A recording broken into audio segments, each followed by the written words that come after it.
सांगितलेलं आहे ना, हे वचन सांगितलेले आहेत, बरोबर आहे. मग तुम्हाला पाठ आहे का सगळ्यांना? सांगू का नको सांगू? बोला तुम्ही. आम्ही खेळी मेळी गदारोळी आनंदे. सांगू का? ठीक आहे, तुम्ही म्हणता तर सांगते. याने मला पुढचं काही येत नाही, मला सांगायचेच आहे. भीष्माचार्यापेक्षा प्रतिज्ञेमध्ये कसे श्रेष्ठ ठरले गेले? भीष्माचार्यांनी जी प्रतिज्ञा केली होती ती प्रतिज्ञा फक्त त्यांच्या कुळापुरती मर्यादित होती. माऊली ज्ञानोबारायांनी जी प्रतिज्ञा केली ती अखंड विश्वासाठी केली. आता विश्वात्मके देवे माग यज्ञ दोषावे कोणासाठी कोणासाठी प्रतिज्ञा केली? अखंड विश्वाच्या कल्याणासाठी, अखंड जनाच्या कल्याणासाठी, अखंड प्राणी मात्राच्या कल्याणासाठी माऊली ज्ञानोबारायांनी प्रतिज्ञा केलेली आहे. म्हणून भीष्माचार्यापेक्षाही संत प्रतिज्ञेमध्ये श्रेष्ठ आहेत. श्रेष्ठत्व सांगायचं झालं तर दानशूर करण्याचं श्रेष्ठत्व इथं सर्वात उदार म्हटलं तर दानशूर करण्याचे नाव घेतलं जातं. स्वतःचे कवच कुंडल काढून दिले, स्वतःचं संरक्षण काढून दिलं, स्वतःचं राज्य दिलं, नवे नवे अनेक सोन्या नाण्याचे हिरेचे पर्वत सगळं दान करून दिलं. असं शस्त्रही कर्णाने दान केली. पण आमचे संत त्यांच्याही पेक्षा उदार आहेत. आमचे संतांनी जे दान दिलेलं आहे ते अखंड जगताला कल्पाकल्प पुरणार आहे. बरं एवढेच श्रेष्ठ आहेत का संत? नाही, ते सांगितलं जातं संत उदार उदार भरले अनंत भांडार.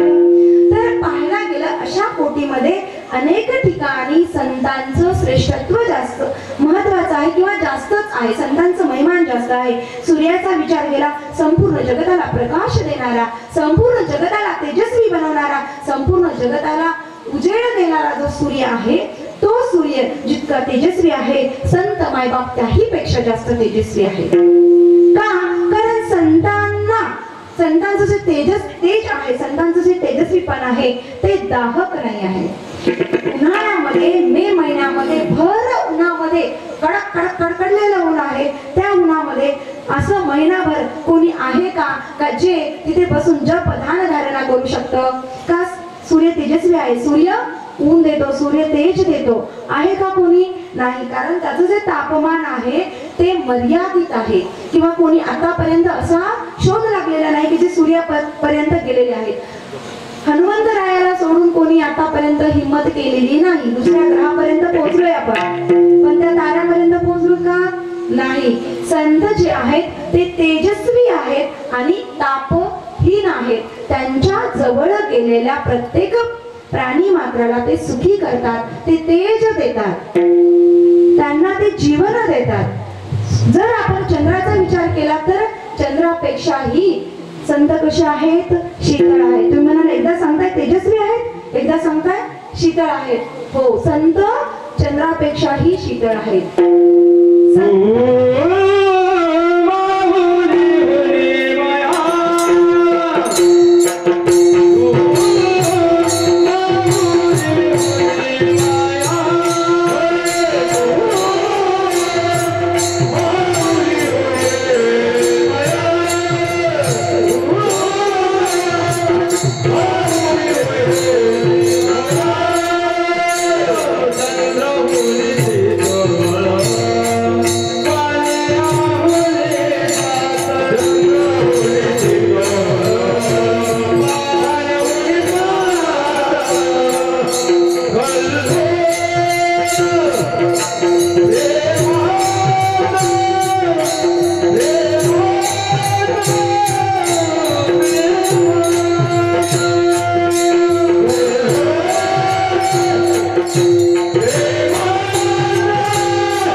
संत कसे आहेत? माऊली उणे मायाळ आहेत.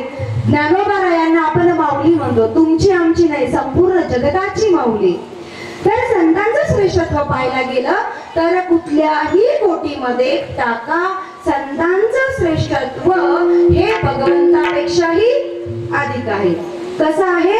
अधिक आहे. संत हे कोणत्याही कोटीमध्ये उतरले तरी सर्व सामान्यापेक्षा तर आहेतच, पण भगवंतापेक्षाही अधिकच श्रेष्ठ आहेत. आणि अशा श्रेष्ठ संतांचं सानिध्य तुम्हा आम्हाला इथे लाभलेलं आहे. बरं, संत ठीक आहे, आता तुम्हाला इथपर्यंत संत उदार आहे, संत श्रेष्ठ आहे, संत मायाळ आहे, प्रेमळ आहे, दयाळू आहे, दानशूर आहे, दाते आहेत, सर्व बाबतीमध्ये श्रेष्ठ आहेत.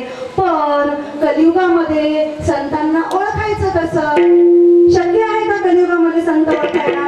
कारण आजकाल तर काय झालेलं माहितीये का? भगवा वेश घातला, गळ्यात 2-4 माळा घातल्या आणि 2-4 येडे वाकडे माझ्यासारखे अभंग पाठ केले, 1-2 कीर्तन केली, युट्यूबला टाकले, तिकडं 2-4 चुटकुले मारले, मग विनोदाचार्य, मग गायनाचार्य तर आहेत, ती गोष्ट वेगळी आहे. अजून बरेच हास्य सम्राट, बरेच उपाध्या आम्हाला दिल्या जातात आणि या उपाध्यामधून आम्हाला संत ठरवलं जातं. पण आदिशक्ती मुक्ताबाईंनी सरळ सांगितलेलं आहे का संत ओळखावा. कसा ओळखावा? कोणत्याही भगवस्त्र धारण केलेल्या व्यक्तीला, महाराजाला, दाढी मिशावाल्याला संत म्हणून संत नवती जगा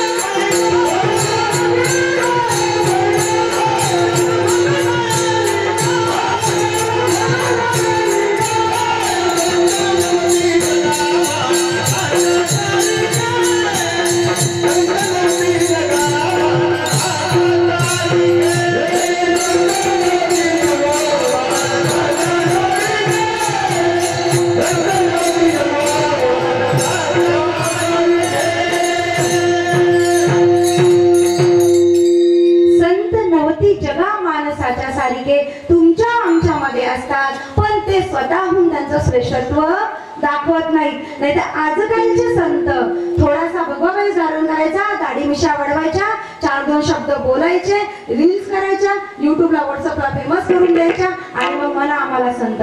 आदिशक्ती मुक्ताबाई म्हणतात, वरी भगवा झाला नामे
अंतरंगामध्ये सर्व मायाजाळ गुंतून ठेवलेला, स्वतःही त्या मायाजाळाच्या अधीन गेलेला, फक्त त्याच्या वस्त्रावरून, फक्त त्यांच्या जे वरवर पंगे असतात त्यावरून त्याला साधू म्हणाव का? नाही. मुक्ताबाई सांगतात, दंभ म्हणता अवघे आवरा, ताटी उघडा ज्ञानेश्वरा. अशा लोकांच्या परिवेशा वेशावरून त्याला साधू म्हणायचं नाही. साधू हा ओळखता आला पाहिजे आणि साधू ओळखण्यासाठी संतांची आणि ग्रंथांची मात्र संगत झाली पाहिजे. बरं, मग आता ठीक आहे, साधू संतांच्या संगतीमुळे आम्हाला फायदा होणार आहे. साधू तुम्ही ओळखायचा सांगितला, संतांची संगत करायची, ग्रंथांची संगत करायची, पण यामध्ये आमचा फायदा काय? अभंगाचं पहिलं चरण.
असणारा लाभ सांगताय. संतांनी तुम्हा आम्हाला तेव्हाच ओळखून ठेवलं होतं तर कलियुगामध्ये बिना लाभाचं बिना फायद्याचं कोणी काहीही करणार नाही. बरोबर आहे. ज्या वयस्कर वृद्धापकाळाने घातलेल्या ज्या आजोबा आजी असतील म्हातारी व्यक्ती असतील त्यांची जर आज व्यवस्था असेल तर तिथे लाभ असतो. त्यांनी कमवलेली शेती, त्यांनी बांधलेला वाडा है की नाही, त्यांनी खळखळ खळखळ घरात वाजत ठेवलेली चिल्लर, तो जो लाभ आहे त्या लाभामुळे आज त्यांची व्यवस्था आहे. बरोबर आहे. पत्नी जर पतीला दोन शब्द गोड बोलत असेल एखाद दिवशी तर समजून घ्यायचं तशी ती बिचारी गोडच बोलते. महिला म्हणतील येऊन जाऊन आमच्यावरच. तसं म्हणायला गेलं तर मी आता तुमच्यावर येणार नाही, कारण मागच्या वर्षीपर्यंतचा जो काळ होता तो थोडा वेगळा होता. आता कशाला बोलू, आता तुम्ही मुख्यमंत्र्याच्या लाडक्या बहिणी, आता बोला आणि फसा, हो की नाही. आता मी काय हे सुद्धा तुमच्या समोर जास्त बोलणार नाही. मुख्यमंत्र्याची बहीण म्हणजे काही साधी गोष्ट नाही. बरोबर आहे की नाही. आणि माझं काय, मी आज इथे कोण आहे म्हणाल तर लाडकी लेक मी संतांची. मी आज इथे लाडकी लेक आहे आणि तुम्ही जरी आज ठीक आहे बोलायला हरकत नाही, लाडकी लेक मी संतांची आहे आणि मला आज या संत मंडळीचा भक्कम पाठिंबा आहे. भक्कम पाठिंबा असल्यामुळे आज तुम्हालाही बोलायला हरकत नाही. उद्याची उद्या बघू, नाही येणार माझा पुढचा हप्ता, नाही आला तर आमच्या दादांच्या खिशामधून घेऊ, कारण तुमचा हप्ता येऊ लागला तुम्ही यांचे खिशे कापणं कमी केले असतील. केले ना, केले का. अंधारातल्या गोष्टी उजेडात नसत्या बोलायच्या, हो की नाही. विठाला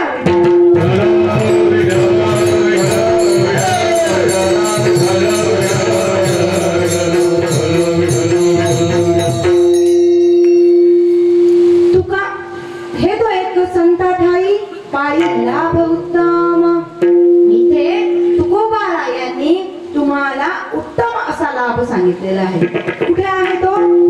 हा तो एकाच एक संता ठाई. मग ते संत, संतांचं सानिध्य, संतांचं सानिध्य आणि संतांनी लिहिलेले ग्रंथ या सर्वांमध्ये उत्तम असा लाभ सांगितलेला आहे. तुकोबारायांनी उत्तम पासून सुरुवात केलेली आहे, कारण तुकोबारायांना माहित होतं फक्त लाभ आहे म्हटल्यानंतर कोणी ऐकणार नाही. 1500 जर कोणी ऐकणार नाही ते 2100 मध्ये तर कोणीच ऐकणार नाही. म्हणून त्यांनी शब्दच वापरताना सांगितलंय लाभ उत्तम. आता जर इथे विचार करायचा झाला, कुठेतरी एक गोष्ट समोर आली हे की नाही, उत्तम. उत्तम म्हणजे कुठेतरी त्याच्या आजूबाजूला काहीतरी असणारच आहे. कारण परमार्थामध्ये बऱ्याचशा गोष्टी सांगता वेळेस आपल्याला त्रिविध ताप सांगितलेली आहेत. कोणते कोणते आहेत त्रिविध ताप? आदिभौतिक, आदिदैविक आणि आध्यात्मिक. त्रिगुण सांगितलेले आहेत, 3 गुण सांगितलेले आहेत, रज तम सत्व. त्याचप्रमाणे इथे लाभ सांगितलेला आहे उत्तम. पण लाभ तसं पाहता 3 लाभ आहेत. जिथे उत्तम आलं तिथे अधमही आलं आणि मध्यमही आलं, हो की नाही? उत्कृष्ट आलं, निकृष्ट आलं आणि मध्यमही इथे आलेलं आहे. तसं पाहता संत फक्त उत्तमच लाभ देतात का? नाही, ते तुमच्या इच्छा जे असतील त्या सगळ्याच पूर्ण करतात. सगळ्या इच्छा पूर्ण करा. तुम्ही त्यांना काहीही मागायला जा. तुम्ही संतांकडे गेले, संतांना सांगितलं गुरु महाराज मला काय करा, अशी कृपा करा की माझं चित्त या संसारापासून थोडंसं विरक्त होऊन ग्रंथाकडे लागलं पाहिजे. तेही तुम्हाला तिथे रस्ता दाखवतील, तेही तुम्हाला तिथे लाभ देतील. लाभ ते देत नाहीत असं नाही. इथे सांगितलं जातं की संतांच्या पायामध्ये उत्तम, मध्यम आणि अधम. अधम नसतो, पण सांगितलं जातं की 3 लाभ आपल्याला मिळतात. तिथं आपण याचा विचार करता भुक्ती, मुक्ती आणि भक्ती असा विचार करू, हो की नाही? हे झाले बरं संतांच्या चरणारविंदी किंवा संतांच्या सानिध्यामध्ये किंवा त्यांना शरण गेल्यानंतर मिळणाऱ्या लाभाचं. तसं पाहायला गेलं तर जगणाऱ्याची सुभाषितकारांनी 3 प्रकार सांगितलेले आहेत. कोणते कोणते आहेत? कोणाच्या कष्टावर कसा जगतो? सुभाषितकार सांगतात उत्तमं स्वार्जितं कष्टं, अधमं पितु अर्जितं, मध्यमं पितु अर्जितं, अधमं भातृवित्तं च, स्त्रीवित्तं च अधमा अधम. 3 प्रकारे ते सांगितले. व्यक्ती कसा जगतो? स्वतःच्या कष्टावर जगत असेल, स्वतः काबाड कष्ट करून जर तो जगत असेल तर तो उत्तम जीवन जगतोय. कारण त्याने स्वतः कष्ट करून खाल्लेली भाकरी जी आहे ती व्यवस्थित पचन होऊन त्याला संध्याकाळच्या वेळी छान झोप लागते. जर तो स्वतःच्या वडिलांच्या पैशावर जगत असेल, मोठ्या मोठ्या गप्पा जोडत असेल, बापाची जमीन वर्षानुवर्ष एकर एकर विकत असेल, बैल गाड्या घोड्या जर विकत असेल, आईचे दागिने ओरबाडून नेऊन विकून तिकडे जर चुकीच्या मार्गाला लावत असेल तर इथं ते काय सांगितलेलं आहे की खूप मध्यम स्थिती आहे. त्याच्या पुढे जाऊन एखादा भाऊ खूप चांगला आहे, अध्यात्मामध्ये असलेला आहे, नोकरी करतो, चांगलं घर चालवतो आणि त्याच्या पैशावर बसून एखादा भाऊ आपल्या इथल्या भावांचं सांगत नाही मी, पण बाहेरचं सांगते.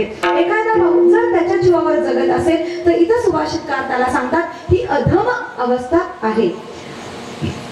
भातृवित्तंच आणि त्याही पुढे जाऊन सांगितलेलं आहे स्त्री वित्तंच अधमा अधम. बायकोच्या पैशावर संपूर्ण जीवन व्यतीत करणारा व्यक्ती अधम व्यक्ती सांगितलेला आहे. खोटं नाही सांगत. आजकालची परिस्थिती अशी आहे की व्यसनाधीनतेमुळे इतकी वाईट परिस्थिती झालेली आहे. बायकोनी कष्ट करायचे, बायकोनी काबाड कष्ट करून पैसा कमवायचा आणि रात्रीच्या वेळी नवऱ्याने तो ओरबाडून न्यायचा आणि तो व्यसनामध्ये घालायचा. आमच्याकडे एक जोडपं राहायचं. एक जोडपं नव्हतं, ते 3घांचं जोडपं होतं. ते म्हणजे एक पती आणि 2 पत्नी असं होतं. आमच्या शेजारी राहायचे. त्यांच्याकडे असं होतं दोन्ही पत्न्यांनी दिवसभर कामं करायचे.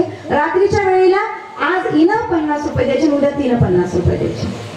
असा जो उदरनिर्वाह असतो याला शास्त्रामध्ये अधमा अधम सांगितलेला आहे. खालच्या थराचा उदरनिर्वाह. असं म्हणत नाही की महिलांनी कष्ट केले नाही पाहिजे. कलियुगामध्ये सध्या दोघांनी कष्ट करून उदरनिर्वाह करणं किंवा आता महिला कुठल्याच बाबतीत कमी नाही आहेत. तर संसार दोघांचा आहे, तो दोघांनी चालवायचा आहे. पण तो कसा असतो?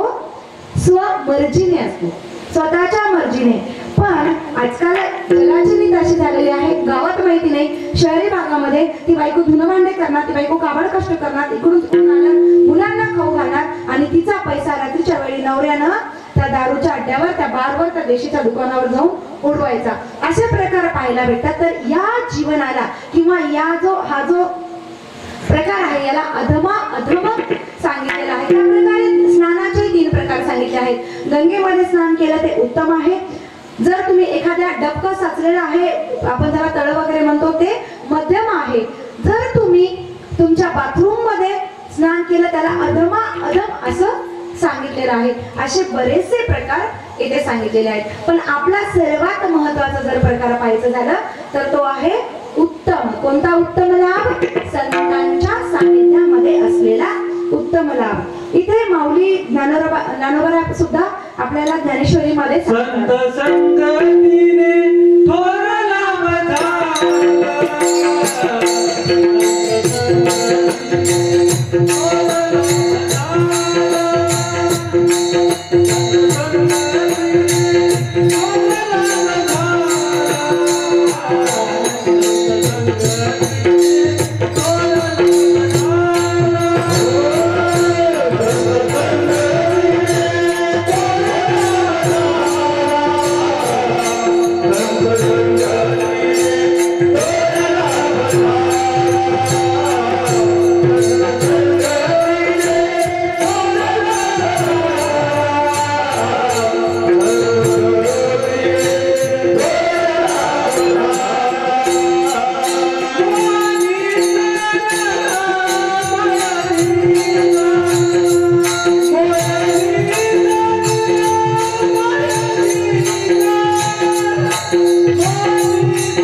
अंतरी पांडुरंग.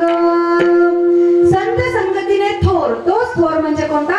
जो आपण म्हणतोय तो उत्तम असा लाभ संत संगतीने आम्हाला सगळ्यांना होत असतो. तुम्हाला झालेला आहे, तुम्हाला सर्वांना झालेला आहे. तरी सुद्धा सांगते माऊली ज्ञानोबा सुद्धा सांगतात, उत्तम मध्यम निकृष्टा संसाराची या सुबटा प्राणिया येत वाटा तिनियाती. तीन प्रकारच्या जन आहे. तीन प्रकारचे जन असल्यामुळे उत्तम मध्यम आणि निकृष्ट अशा प्राणी मात्राच्या अवस्था असतात. बरं ज्ञानोबा सांगतात का? नाही, तुकोबा हेच सांगतात.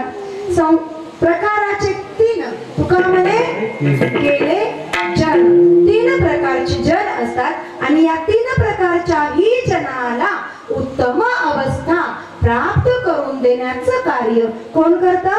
संत करतात.